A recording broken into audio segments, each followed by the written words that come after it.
আসসালামু আলাইকুম বন্ধুরা, আপনারা সবাই কেমন আছেন? আশা করি সবাই ভালো আছেন।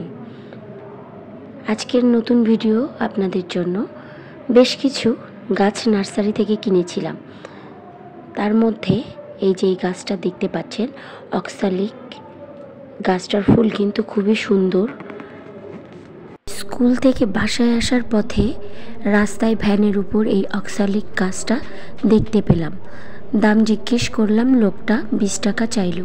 বেছে বেছে এমন একটা গাছ নিলাম যার সাথে কিন্তু একটা রঙ্গন গাছ ফ্রি পেয়েছি। ইচ্ছে করেই নিয়েছি। 20 টাকা হয়েছে তো কী হয়েছে, আমি কিন্তু ঠকিনি। গাছটা কিন্তু 20 টাকা ঠিকই হয়েছে, কারণ এখানে একটা দেশি রঙ্গন ফুলের গাছও আছে।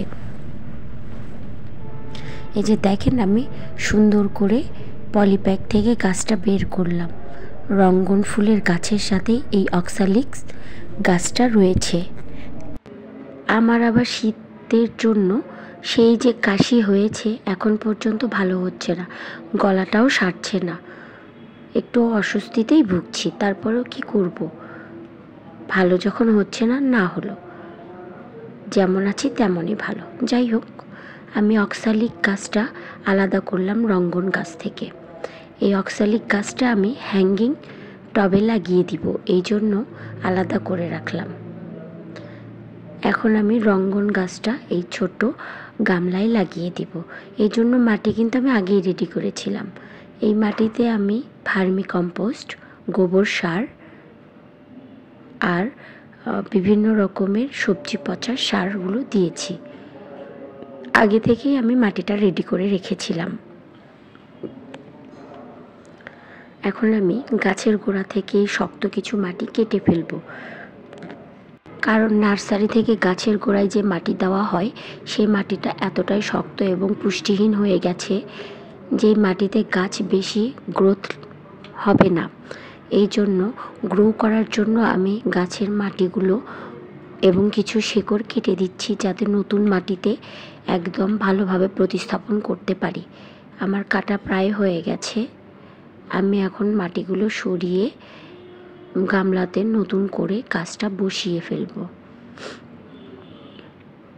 এই তো আমার গাছ বসানো প্রায় শেষ।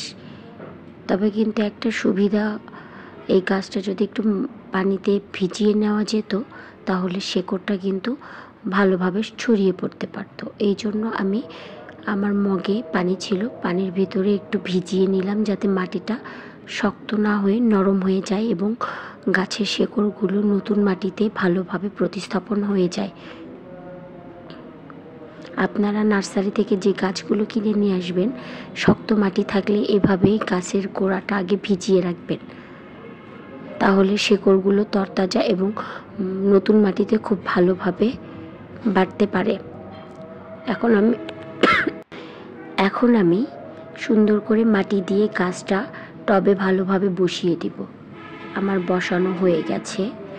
গোড়ার মাটিটা একটু ভালোভাবে চেপে দেব, যাতে ঠিকঠাকভাবে টবে বসে যায় এবং নড়াচড়া না করতে পারে। এরপর হালকা একটু পানি দিব। রঙ্গন গাছে খুব বেশি পরিমাণ পানি দেওয়ার দরকার পড়ে না। গোড়ার মাটি শুকিয়ে গেলেই কেবলমাত্র পানি দিবেন। এই পর্যন্তই, দেখা হবে পরবর্তী ভিডিওতে। অবশ্যই সাবস্ক্রাইব করবেন।